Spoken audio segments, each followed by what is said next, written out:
Hey, good morning, good afternoon, good evening, wherever you are. Monday Motivation brought to you by Tony from Safe Haven. Before we begin, go ahead, click like, click subscribe if you haven't. I'm obviously popping up in your feed because you have an interest in what I'm talking about. So why not just hit the subscribe button, right?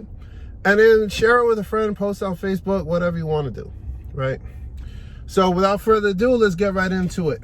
I've been talking with my friends over the weekend, journaling, etc. and so forth. Excuse the wrinkly t-shirt. This just came out the dryer. So, and it was sitting there overnight because I did laundry and I completely forgot about it. So, heat plus being curled up in a nice little knot in the back of the dryer. Well, guess what? You got some pretty hard wrinkles in there. Anyway.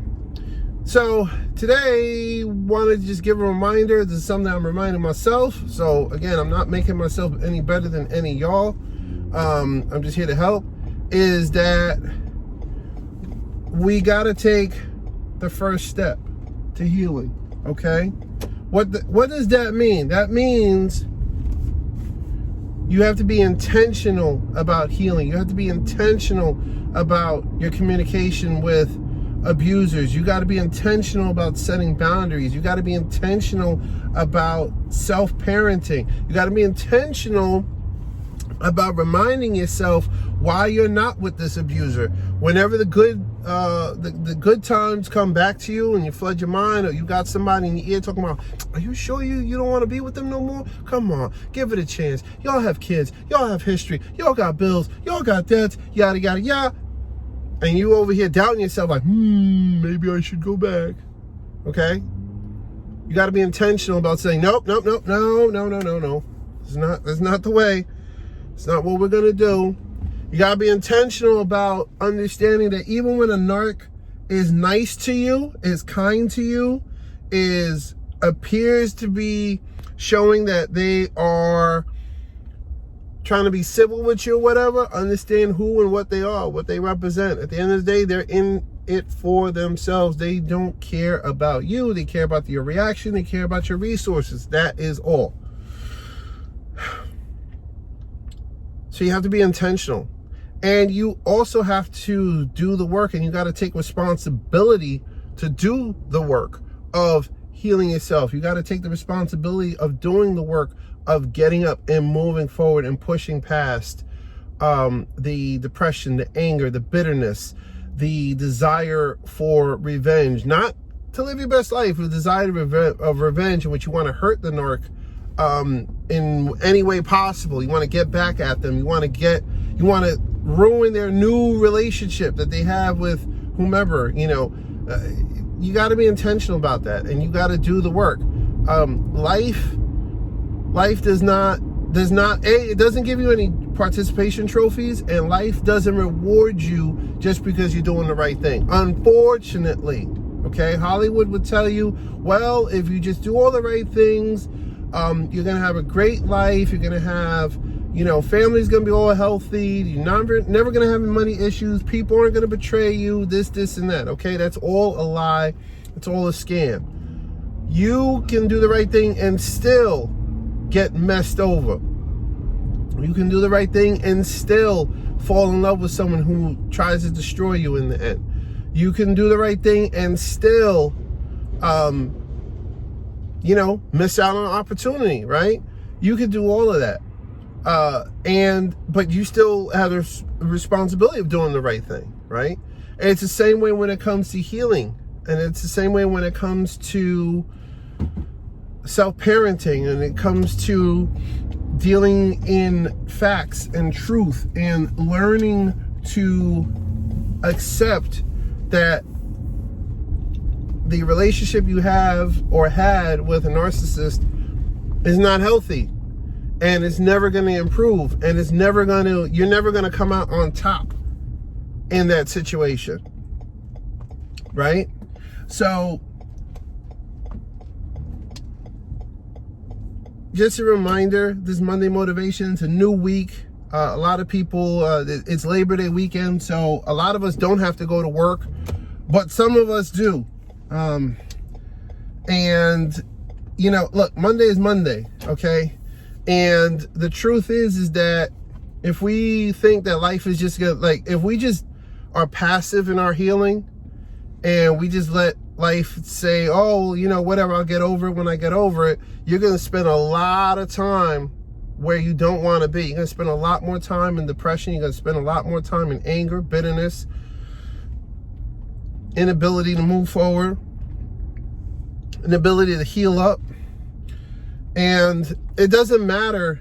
At the end of the day, it doesn't matter what the narc did to you or has done to you or says to you or has said about you, right?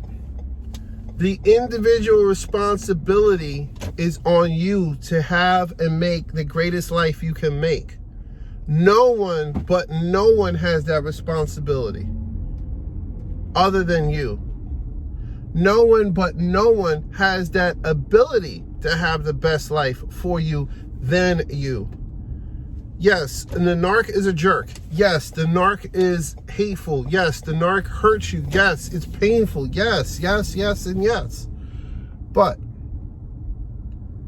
you still have the responsibility of picking up and doing the healing, picking up and going another day forward, picking up and connecting with people and connecting with connecting with people who can help you heal and being a blessing to others and finding your purpose and making the world a better place despite being screwed over by the narc, despite being lied about, being betrayed, having resources and reactions stolen from you. Despite all that, you still have the responsibility to A, work on your healing, B, be intentional with your life, C, be a blessing to others. Everyone's got their own garden to farm, right? And the fruit of that garden is your life right now.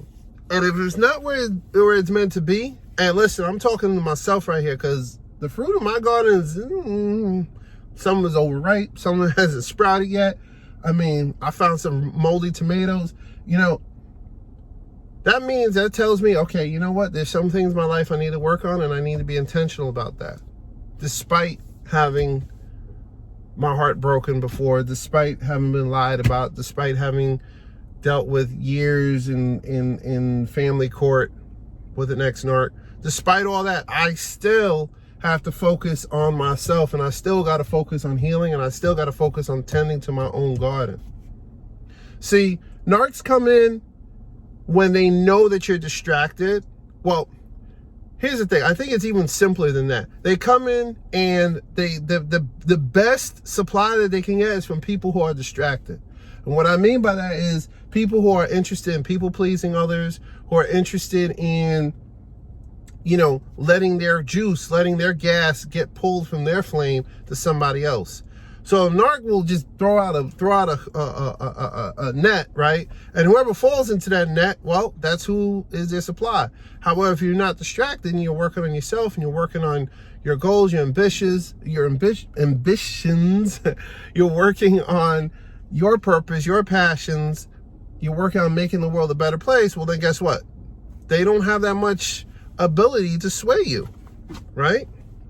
And if you did fall in their net and you're getting out of their net, or they just cut you loose from their net, well, good on you. Now you got to get back to doing the work, but you got to be intentional about it. Nobody's going to come and give you a brand new heart. No one's going to come and give you the time that you spent with these people back. No one's going to come and give you all, you know, reparations for the lies and the treachery and the drama they brought. No one's going to come and wipe your tears when you're crying for them. No one. Right? Yeah, you may have a support group, and I hope you do, but at the end of the day, no one is going to be inside your head making your decisions for you. That's all on you, right? And that's scary, yet it's also very empowering, because now where you are right now, you have everything you need to turn your life around 180 degrees. You have everything you need. your mind, your body, wherever you are, you have what you need. Literally, a life change is one decision away. That's all. You got to figure out what those decisions are. You got to define what that new life looks like for you and what actions are required for that new life. But at the end of the day, it's on you, okay? Listen, in life, you're either going through it or you're growing through it. And I really, really hope and pray that this video helps you to grow through it, all right? Y'all have a good day. Enjoy your week. Be blessed, y'all.